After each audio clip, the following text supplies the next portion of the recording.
Merci.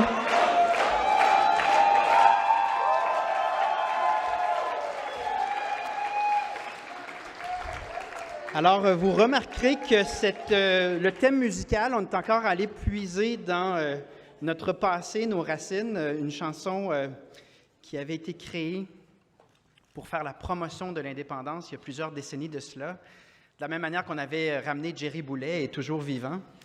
Toujours important de se rappeler le passé qui façonne notre avenir, l'effort des générations précédentes qui mènera au résultat. En toute logique, mes chers amis, je suis toujours fébrile quand on se retrouve, puis que je retrouve à nouveau l'accueil chaleureux, l'énergie que vous avez. C'est toujours tout aussi spécial, tout aussi émouvant. Et là, on est de plus en plus nombreux. Donc là, je ne sais pas on est combien à ce Conseil national, mais le nombre d'observateurs est évidemment toujours en croissance. On est plus de 500. Et nous faisons toujours la démonstration. Ouais, ça.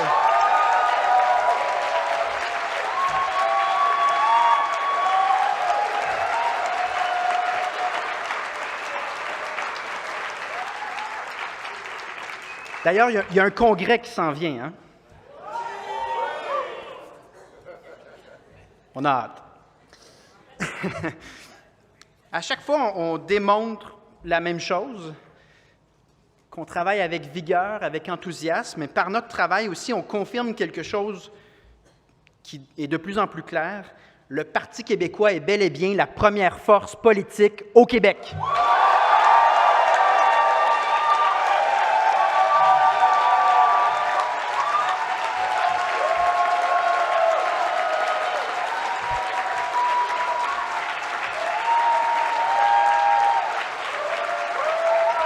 Donc,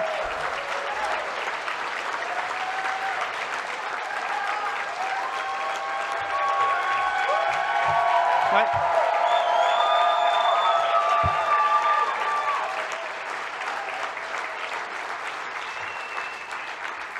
Donc, je veux commencer par vous remercier, vous, les militants.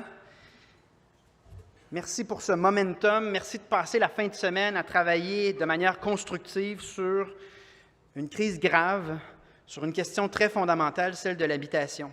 Je l'ai dit rapidement dans mon mot d'hier, mais je vais le réitérer. La question du logement, elle est réellement à la base. C'est fondamental, c'est à la base de la pyramide de Maslow. Une société qui n'est pas capable de loger correctement son monde est une société qui échoue. Une société qui n'est pas capable de permettre à ses jeunes de devenir propriétaires et qui voit l'itinérance grimper en flèche est une société injuste. Ça doit être dit. Parce qu'il ne faut pas que ça devienne la normalité. Donc, on a fait de la question du logement notre thématique de ce Conseil national dans le but de trouver des solutions à une crise qui est inacceptable. Et je pense qu'on peut être satisfait de notre travail. Grâce à vous, nous avons réussi et nous pourrons porter des solutions pour que l'inacceptable redevienne normal. C'est aussi un travail qui n'est pas mur à mur, je veux le réitérer. Ça a été adapté en fonction des réalités régionales, un enjeu qui nous tient à cœur. Ça couvre également tous les aspects de l'habitation, tant le logement, l'accès à la propriété, que la question de la demande, que celle de la construction. Donc, on a fait un travail complet et je veux à nouveau remercier Mégane et Camille, qu'on peut applaudir à nouveau.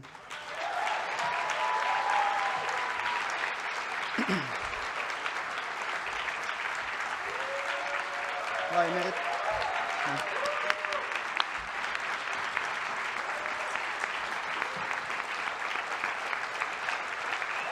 Bravo.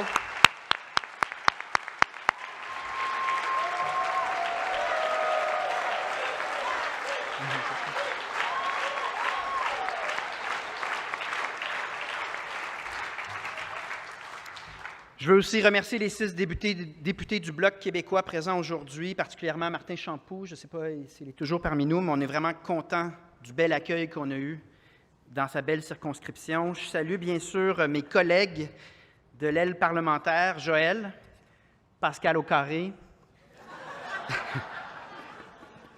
sans oublier tout le personnel de l'aile parlementaire qui travaille fort, sans oublier le personnel de la permanence du parti qui travaille fort, Ça mérite vraiment un applaudissement.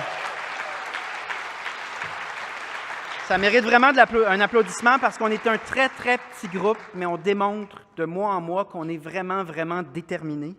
Et ça compte. Je veux aussi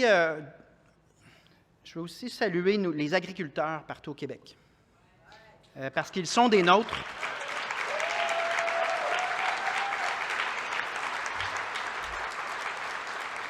Dans notre esprit, dans l'histoire du Parti québécois, les agriculteurs du Québec, ce sont les nôtres. Et je veux souligner qu'ils sont dans la rue présentement pour manifester, y compris ici dans le centre du Québec, pour qu'on reconnaisse enfin leur travail. Donc, je veux que le Parti québécois énonce clairement qu'on les voit, qu'on les entend et qu'on va les appuyer pour une raison évidente, c'est que nourrir notre monde, protéger nos agriculteurs, c'est le fondement même de notre société. Et ça doit être dit, nous serons aux côtés des agriculteurs tout au long de leur combat.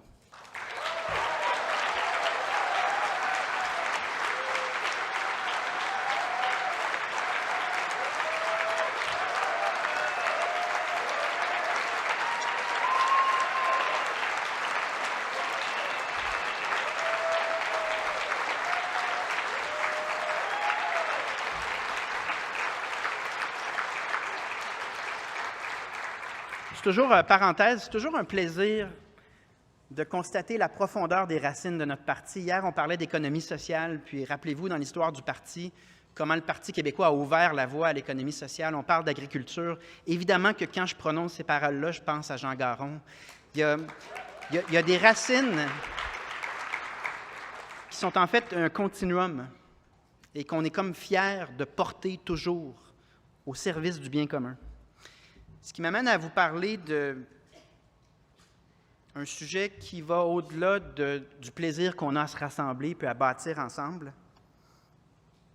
S'il y a quelque chose qui évolue et qui change, qui n'est pas constante, c'est le contexte politique dans le Québec et dans le Canada qui évolue à un rythme aussi rapide qu'inespéré. Nous avons depuis quelques mois l'impression de voir en quelque sorte l'histoire s'accélérer. Nous essayons d'en prendre la mesure entre chaque rendez-vous qui nous unit, mais particulièrement en ce moment, je vous avoue que ça va tellement vite que parfois on a de la difficulté à bien saisir l'ampleur de ce qui se produit, car l'histoire, par définition, ne s'écrit jamais d'avance. Nous en sommes le parfait exemple.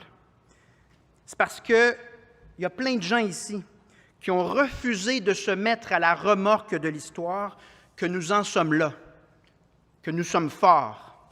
Parce qu'à 8 % dans les intentions de vote il n'y a pas si longtemps, rien ne nous destinait, en principe, à reprendre toutes les forces que nous avons aujourd'hui.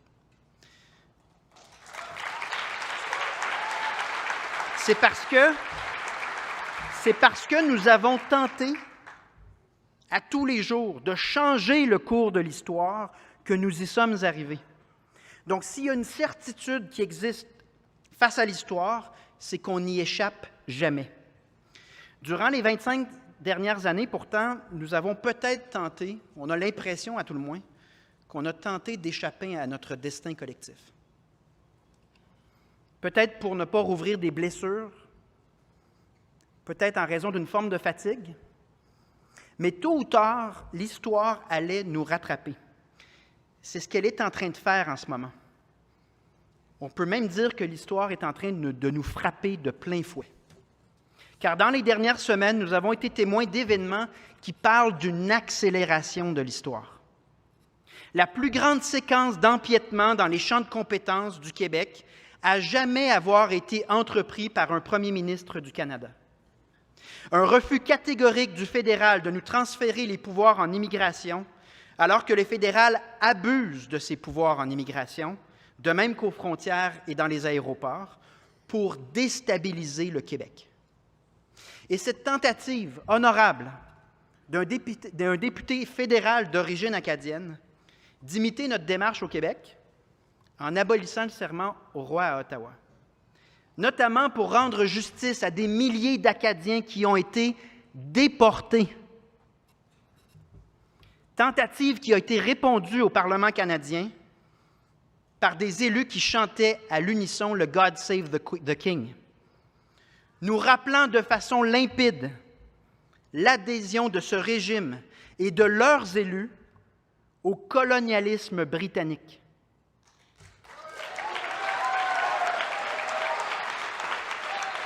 Une adhésion au colonialisme britannique qui signifie ceci de manière très claire. C'est l'adhésion à des centaines d'années de discrimination contre les francophones. C'est l'adhésion à des centaines d'années de violence contre les francophones, mais tout particulièrement contre les peuples autochtones. Tel est le vrai visage de ce régime. C'était comme ça il y a 100 ans, ça va être comme ça aujourd'hui, demain. Ce régime ne changera pas, c'est un régime qui ne sait qu'écraser ceux qui refusent de s'assimiler.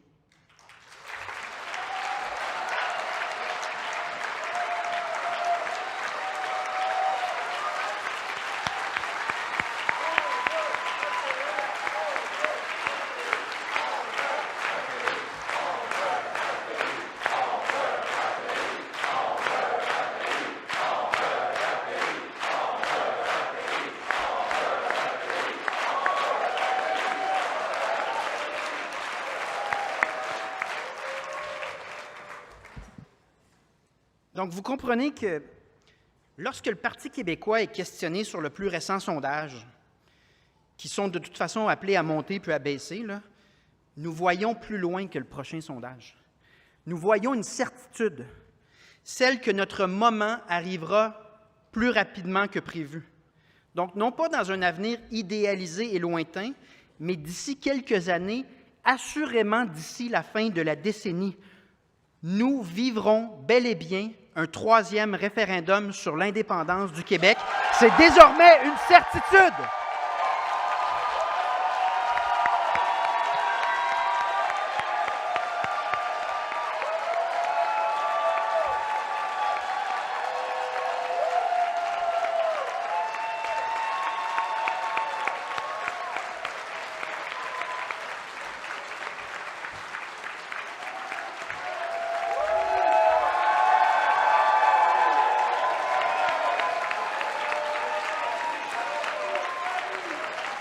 C'est désormais une certitude. C'est désormais une certitude alors que ça aurait été impensable il y a à peine quelques mois, quelques années. Mais en parlant autour de nous, à notre famille, aux gens qui nous entourent, on se rend compte que ce destin ne se limite pas à 4 murs, il ne se limite pas à une chambre d'écho. L'histoire nous interpelle. Notre destin nous appelle. Tout ce qu'il reste à trancher, c'est comment nous allons nous inscrire dans cette histoire. Cette histoire, elle nous demande essentiellement de choisir entre 2 destins possibles. Soit on garde le statut de minorité en déclin dans le Canada jusqu'à notre disparition, soit on devient enfin majoritaire chez nous avec la garantie d'une pérennité linguistique et culturelle. C'est ça le choix qui nous attend dans les prochaines années.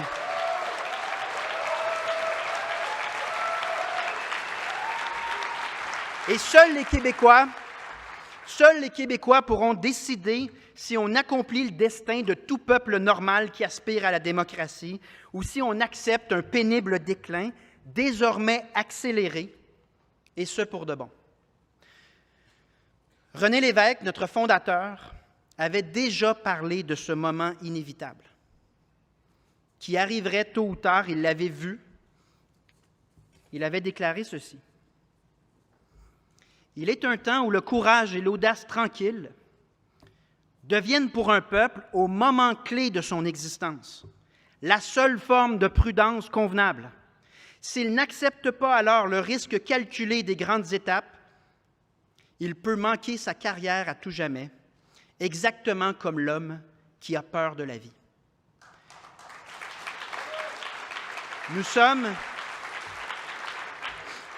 Nous sommes arrivés à ce moment-là.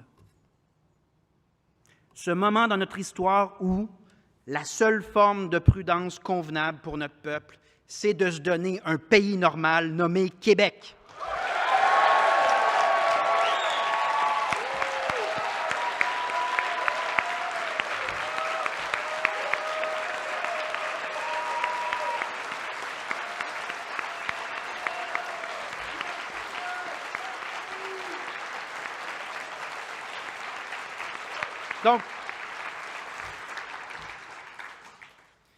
Donc soyons clairs. Lisons la situation pour ce qu'elle est. C'est de plus en plus évident que le fait français n'a pas d'avenir dans cette fédération canadienne, qui est en fait même pas une fédération. C'est de plus en plus évident que si nous demeurons dans le Canada, nous serons, et nous le sommes déjà, contemporains à notre propre effacement et notre propre marginalisation, à la fois politique et démographique. Mes chers amis, c'est de plus en plus évident que nous assistons à une charge contre le Québec. Une charge qui a lieu sur le plan linguistique, également sur le plan culturel, sur le plan fiscal et dans tant d'autres aspects de notre société. Une charge qui a des conséquences immédiates et qui accélère le cours de l'histoire. Une charge qui aurait été absolument impensable il y a à peine 10-20 ans. L'empiètement systématique dans tous les champs de compétences du Québec dont je vous parlais il y a quelques instants, il est également accompagné d'un discours. Un discours qui est ouvertement décomplexé, sans aucun respect pour les règles de base de ce Canada. C'est bel et bien une charge contre le Québec. Justin Trudeau n'aura jamais été aussi clair dans ses intentions et nous le dit sans détour, nous, on s'en fout, on va faire ce qu'on veut. Le Canada est donc passé de l'indifférence envers le Québec à une action concertée pour nous affaiblir, pour nous effacer même, à tous les points de vue. Il faut le nommer. Il faut avoir cette lucidité de nommer ce qui est en train de se passer. Et contrairement à ce que fait François Legault, il faut avoir aussi le courage de ne pas se mettre la tête dans le sable. Le courage d'énoncer qu'on ne peut pas toujours faire la même chose en espérant des résultats différents. D'ailleurs, si les Québécois recommencent à s'intéresser à leur destin collectif, puis que cette question-là n'est plus un lointain idéal théorique, c'est parce que l'effacement de notre différence dans le Canada, elle est clairement en marche et les gens le ressentent. Elle s'accélère de jour en jour. Dans ce contexte, les Québécoises et Québécois doivent réaliser que notre prochain rendez-vous avec l'histoire, car il aura lieu, est peut-être, en fait fort probablement, notre chance ultime de se donner une pérennité linguistique et culturelle. Pour y arriver,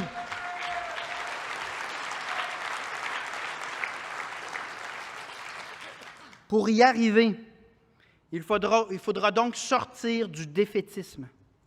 Il faudra cesser de manquer d'ambition envers nous-mêmes. Il faudra au contraire penser en bâtisseur, penser en entrepreneur, penser en gagnant. En clair,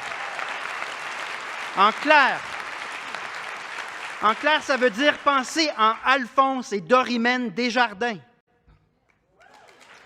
Penser en Armand Bombardier. Penser en Maurice Richard.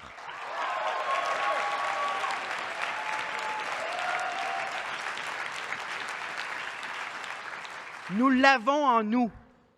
C'est quelque part enfoui dans notre passé, c'est dans notre ADN. C'est en nous.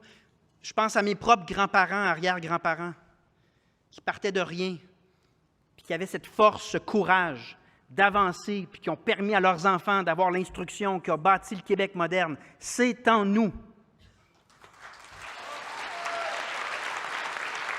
Parce que, mes chers amis, il y a des limites à se mentir à soi-même. Il y a une limite à ne pas payer le prix, à ne pas subir les conséquences de notre propre statu quo. Nous les vivons déjà, ces conséquences-là. Donc, la prochaine fois, nous avons le devoir de réussir. Et j'ai la certitude que nous y arriverons parce que la seule suite logique à plus de 415 ans d'histoire, c'est celle de notre pérennité linguistique et culturelle. C'est celle qui nous permet de faire nos propres choix économiques en fonction de nos intérêts. C'est celle qui nous responsabilise enfin, tant pour nos bons que nos mauvais coups. C'est celle qui nous permet de vivre dans un environnement sain sur une planète viable. C'est celle qui, enfin, nous permet de vivre, d'exister, plutôt que de simplement survivre.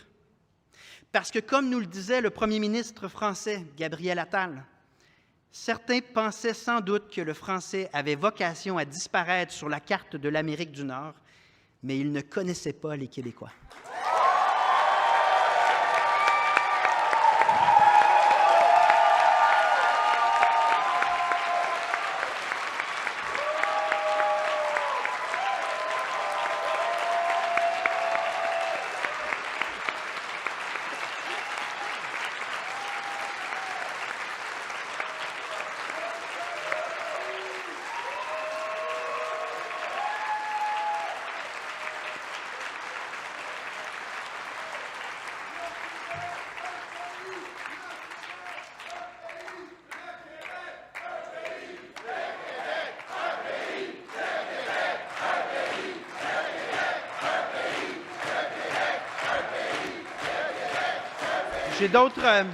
J'ai d'autres raisons pour que le Québec devienne un pays. Laissez-moi en ajouter. Il y a un autre facteur que je veux nommer, parce que c'est important de nommer les choses avec lucidité. Si notre option politique est de nouveau considérée très sérieusement par le peuple québécois, c'est aussi parce que nous avons assisté au courant des dernières années à l'effondrement de l'autre option, celle du fédéralisme. Ça aussi, il faut le dire. D'abord, l'effondrement de la troisième voie. Parce qu'il faut bien reconnaître qu'il y avait une certaine légitimité à essayer quelque chose qui n'avait pas été testé au pouvoir.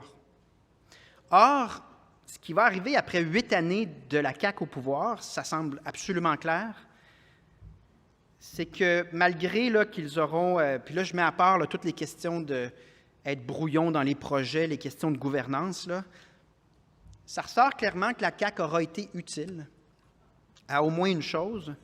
Elle aurait été utile dans le cheminement du Québec, car François Legault et la CAQ nous auront fait la démonstration à eux seuls que même en étant de bonne foi, même en étant un peu revendicateur, en fait, je dirais plutôt tapageur, ça consiste à taper du pied puis ensuite rien faire.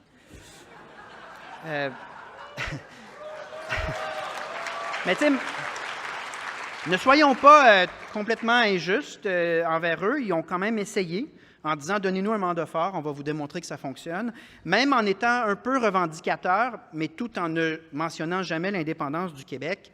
L'attitude du Canada vis-à-vis les demandes légitimes des Québécois, elle ne change pas et elle ne changera jamais. Ils nous l'ont démontré. Et donc, son combat à François Legault n'aura pas été inutile, puisqu'il nous mène logiquement à l'indépendance. De toute façon, c'était son premier choix à l'origine. Donc,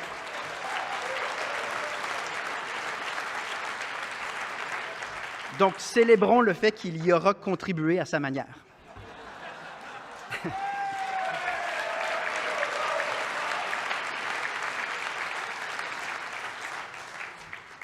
Il y a aussi toute la question de la transformation ou l'effondrement du fédéralisme par rapport à celui des années 80 et 90, celui qui croyait aux deux peuples fondateurs, à la place active du Québec, du Canada, à la réconciliation dans l'honneur et l'enthousiasme, pour reprendre les mots de Brian Mulroney.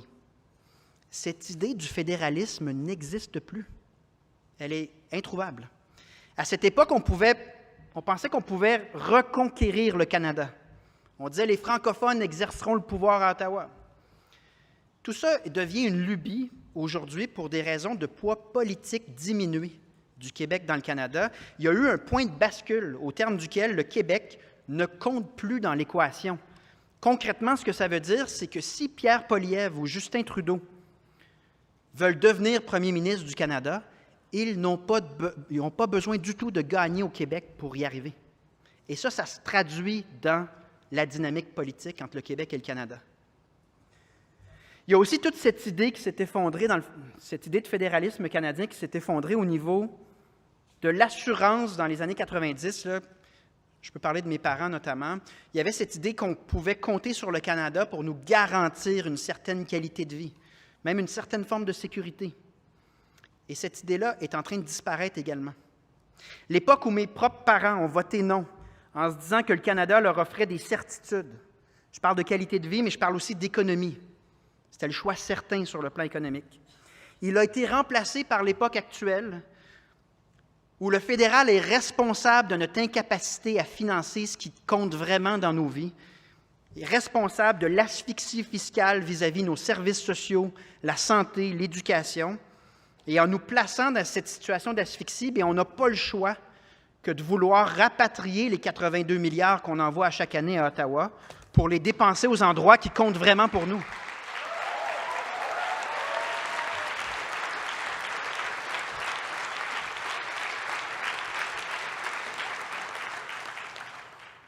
Donc, il y a plusieurs choses qui ont changé de sorte que cette époque-là, elle est bel et bien révolue, sans l'ombre d'un doute. Le Canada ne nous protège plus, il nous menace. Il travaille contre les intérêts du Québec. Le « God Save the King » est un message politique clair et il devrait, à nouveau, nous ouvrir les yeux et nous permettre de faire le constat suivant. Nous ne sommes pas dans une époque politique normale. Nous sommes devant une charge contre le Québec.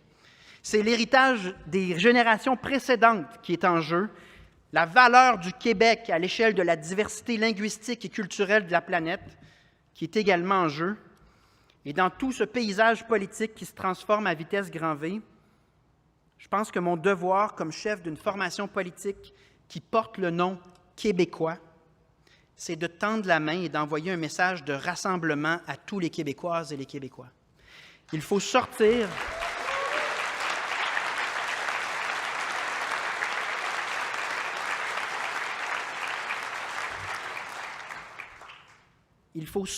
de la logique partisane habituelle de l'Assemblée nationale.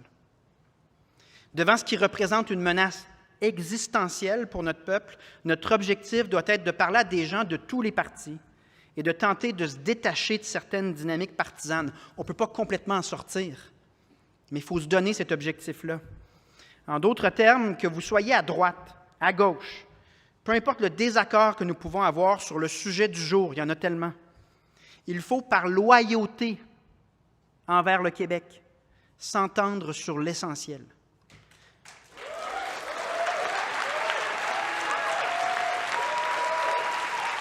Il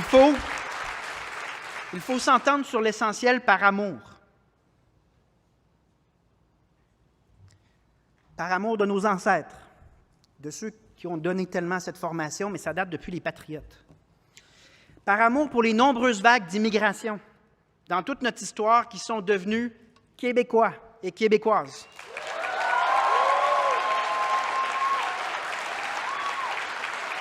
Par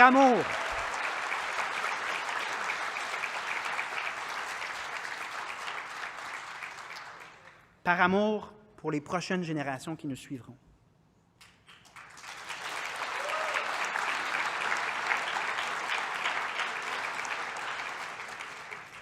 Dans cette grande marche vers le changement qui est absolument nécessaire, nous n'avons pas le luxe de se diviser entre des nuances de bleu.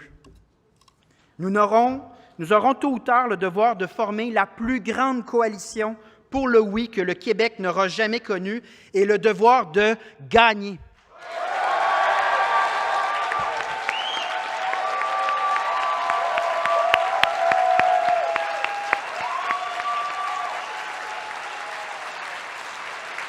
Donc, il y a de la place.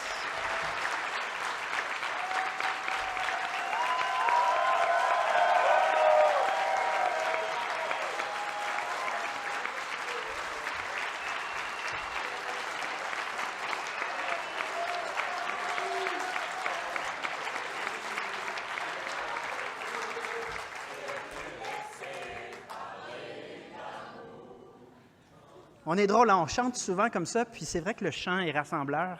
Hier, on avait une pause, puis on chantait ensemble des chansons, ce qui témoigne également du patrimoine culturel du Québec, de certains traits de personnalité des Québécois. Il y a de la place. Il y a de la place pour ceux qui veulent chanter avec nous un avenir qu'on mérite. Il y en a de la place pour tous ceux et celles qui veulent cette place-là dans le camp du oui. Donc, à nouveau, que vous soyez conservateurs, progressistes, centristes, libertariens, de droite économique ou même pastafariens, ça n'a aucune importance. Ça n'a aucune importance parce que, compte tenu de l'état de la nation, toutes ces personnes-là sont appelées à jouer leur rôle. Toute personne qui souhaite un avenir linguistique, culturel et économique pour le Québec, notre message, c'est « Nous avons besoin de vous ». Et dans ce contexte,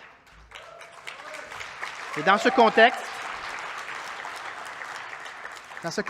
tiens à le dire, ça veut dire que notre réel adversaire n'est ni François Legault, ni la CAQ. Notre adversaire réel, c'est le régime politique fédéral qui nous nie et qui désormais planifie ouvertement et explicitement notre déclin. Notre adversaire, c'est aussi la peur de perdre, qui mène à la peur de voir la réalité en face, la peur de faire preuve de lucidité sur ce qui nous attend si on ne se dit pas enfin oui. C'est ça qu'il faut voir. Cette peur de perdre ne doit plus nous paralyser pour la simple raison, très logique, qu'en fait, nous n'avons plus rien à perdre. Nous ne pouvons plus demeurer immobiles. Le statu quo nous condamne au déclin. N'ayez pas peur, nous disait Jacques Parizeau. C'est à nous de se montrer à la hauteur de cet héritage-là.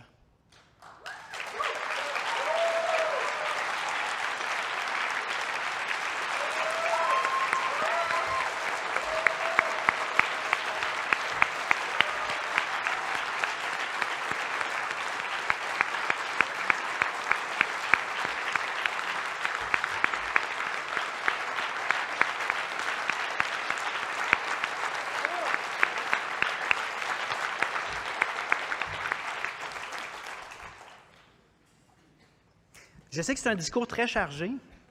Je vous ai déjà délivré des discours un peu plus candides, légers.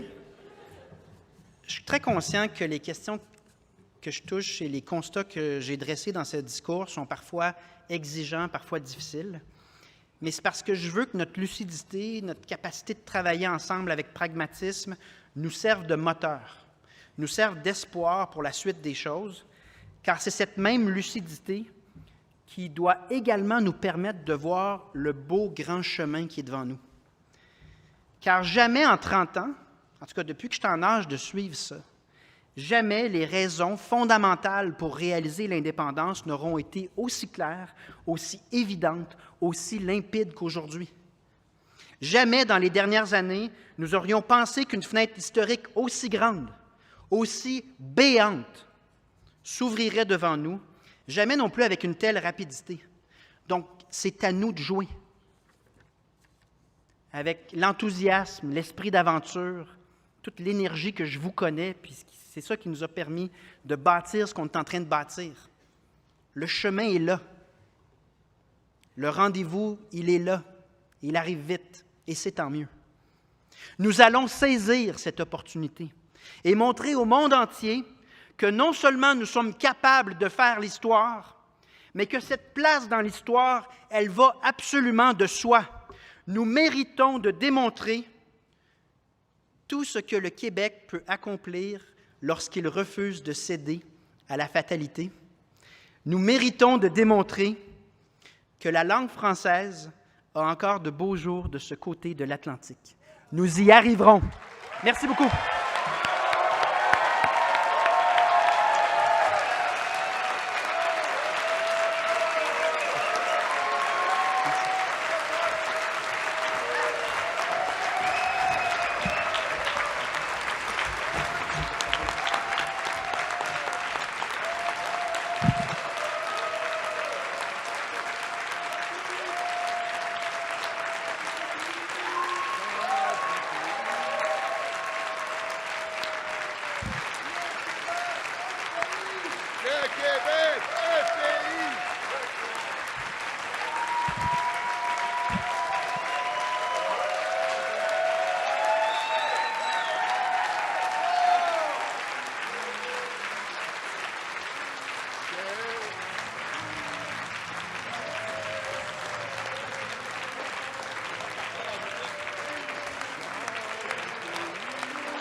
beaucoup.